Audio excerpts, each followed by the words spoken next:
நித்ரா ஆராவின் viewers அனைவருக்கும் வணக்கம். நான் உங்கள் கண்மணி. கடந்த பதிவிற்கு தங்களின் வரவேற்பு நன்றாக கிடைத்தது, அதற்கு மிக்க நன்றி. இன்றைய பதிவில் பயனாளர்களுக்கான கேள்விகளுக்கு நம்ம நித்ராவின் ஆஸ்தான ஜோதிடர் திரு ஆ மோகன்ராஜ் அவர்களிடம் கேட்கலாம். வாங்க.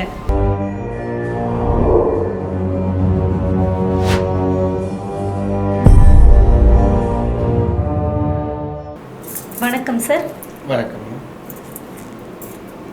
வாசகர் ஒருவர் கேட்டிருக்காரு, இப்போ உயரத்திலிருந்து ஒருத்தவங்க கீழே விழுகிறாங்க அப்படின்னா அதுக்கு என்னங்க சார் பலன்? உயரத்திலிருந்து கீழே விழுகிற மாதிரி கனவு கண்டோம் அப்படின்னா, அதாவது 2 விதமான பொருள் அந்த இடத்துல இருக்குது. ஒன்று, தொழில் செய்கிறவங்க, புதுசாக தொழில் ஆரம்பிக்கலாம்னு நினைக்கிறவங்க ஒரு புதிய முதலீடு போட்டு அதில் ஏற்ற இறக்கம் இருக்கிறதுக்கான வாய்ப்புகள் இருக்குது. இன்னொரு விஷயம் பார்த்தீங்க அப்படின்னா, புதுசாக ஏதாவது கல்வி படிக்கலாம் இல்லை பயிற்சியில் போய் சேரலாம்னு நினைக்கிறவங்களுக்கு அந்த துறை அவங்களுக்கு அறிமுகம் இல்லாதனால சில ஏற்ற இறக்கங்கள் கிடைக்கும். எதிர்பார்த்த முடிவுகள் அவங்களால அச்சீவ் பண்ணுறது கொஞ்சம் லேட் ஆகும். அதுதான் அந்த கனவு நமக்கு எக்ஸ்பிளைன் பண்ணுது.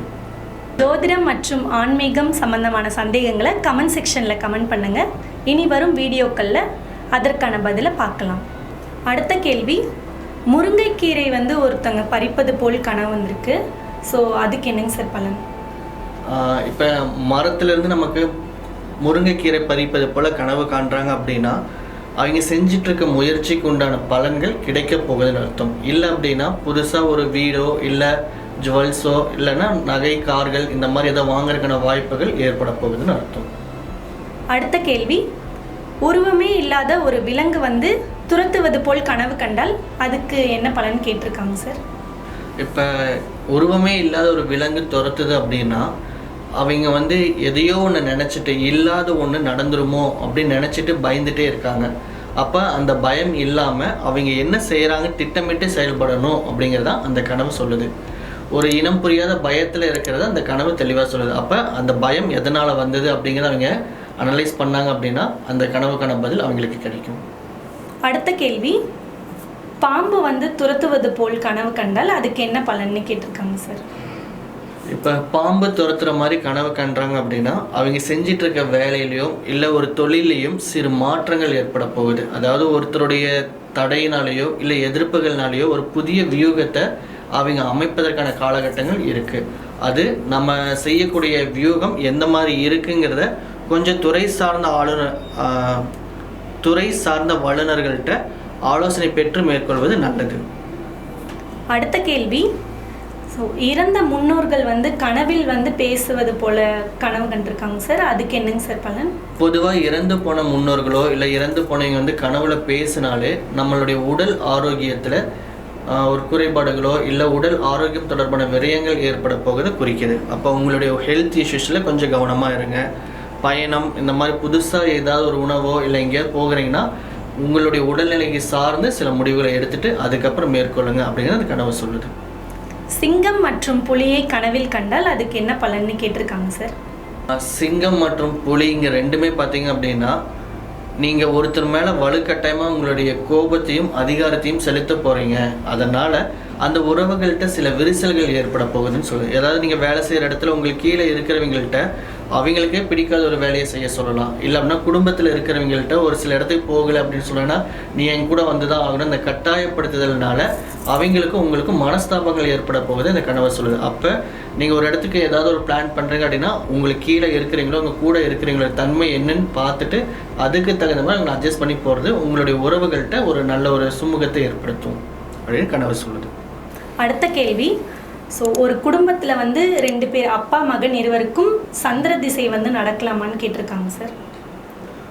ஒரு குடும்பத்தில் அப்பா மகன் இருவருக்கும் சந்திர திசை நடக்கலாமா அப்படிங்கிற கேள்வி கேட்டிருக்காங்க. அதாவது தந்தை மகன் இருவருக்கும் ஒரே விதமான திசைகள் நடக்கலாம். இப்போ சந்திர திசை நடந்தால் என்ன பலன் மாதிரி கேட்டிருக்காங்க. அதாவது சந்திரன் நின்ற இடத்துக்கு தகுந்த விதத்தில் லக்னத்துக்கு உண்டான எந்த காரக பாவகத்துவத்தை ஏற்றிருக்காரோ அதுக்கு உண்டான பலன்களை அவர் செய்வார். 2 பேர்த்துக்குமே சந்திர திசை நடக்கிறனால சந்திரன் இருவருக்கும் லக்ன சுபராக இருக்கும் பட்சத்தில் சுப காரியங்கள் சுப வேலைகள் எல்லாமே இந்த காலகட்டங்களில் கைகூடி வரும்.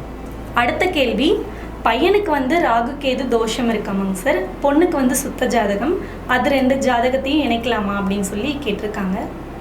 இப்போ பையனுக்கு ராகு கேது இருந்து பொண்ணுக்கு சுத்த ஜாதகமாக இருந்தால் சேர்க்கலாமான்னு கேட்டிருக்காங்க. அதாவது 2 பேர்த்துக்குமே சுத்த ஜாதகமாக இருந்தாலும் இல்லை 2 பேருமே தோஷமுள்ள ஜாதகமாக இருக்கிறது தான் கொஞ்சம் நல்லது. ஏன் அப்படின்னா இப்போ ராகுக்கே தோஷம் உள்ளவங்க ஒரு நிலையான மனநிலை இருக்க மாட்டாங்க. சடனாக சேஞ்ச் ஆவாங்க. புதுசாக இருக்கிறத அக்செப்ட் பண்ணிக்கணும்னு நினைப்பாங்க. நடைமுறை மாற்றம் ஈஸியாக அப்சர்வ் பண்ணிக்குவாங்க. ஆனால் சுத்த ஜாதகத்தில் இருக்கிறவங்க அதை அப்சர்வ் பண்ணுறது கொஞ்சம் கம்மியாக இருக்கும். என்னென்னா பழமையான விஷயங்கள் அதிகமாக ஆர்வம் வச்சுருப்பாங்க. சடனாக ஒரு சேஞ்சஸ் வருது அப்படின்னா அதை அக்செப்ட் பண்ணுறது கொஞ்சம் லேட் ஆகும். அப்போ இந்த சுத்த ஜாதகம் உள்ளவங்களும் ராகுக்கே தோஷம் உள்ளவங்க மிங்கிள் பண்ணும்போது என்ன ஆகும் அப்படின்னா இவங்க சொல்கிறத இவங்க கேட்க மாட்டாங்க, இவங்க சொல்கிறத இவங்க கேட்க மாட்டாங்க. அப்போ ஆட்டோமேட்டிக்காக அந்த இடத்துல என்ன ஆகும், நம்ம கருத்து வேறுபாடுகள் வரும். முதல்ல காதலிக்கும் பொழுதோ இல்லை நண்பர்களாக பழகும் பொழுதோ அந்த விஷயங்கள் எதுவும் நமக்கு தெரியாது.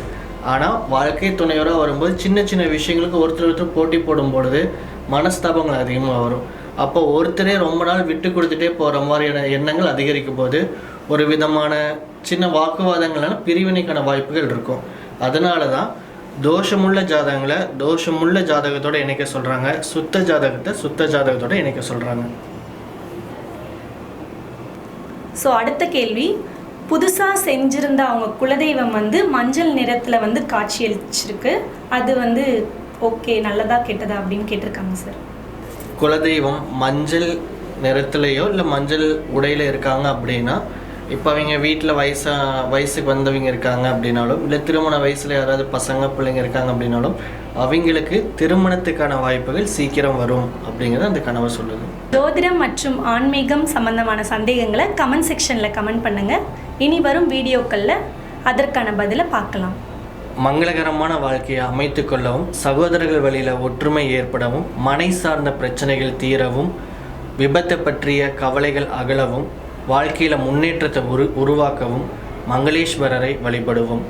அந்த கோவில் எங்கே இருக்குது, அவரை எப்படி வழிபடுவது, அதற்கான அனைத்து தகவல்களும் அடங்கிய வீடியோ மேலே இருக்கிற ஐ பட்டனை கிளிக் செய்து வீடியோவை பார்த்து வாசகர்கள் அனைவரும் பயன்பெறுமாறு கேட்டுக்கொள்கிறோம்.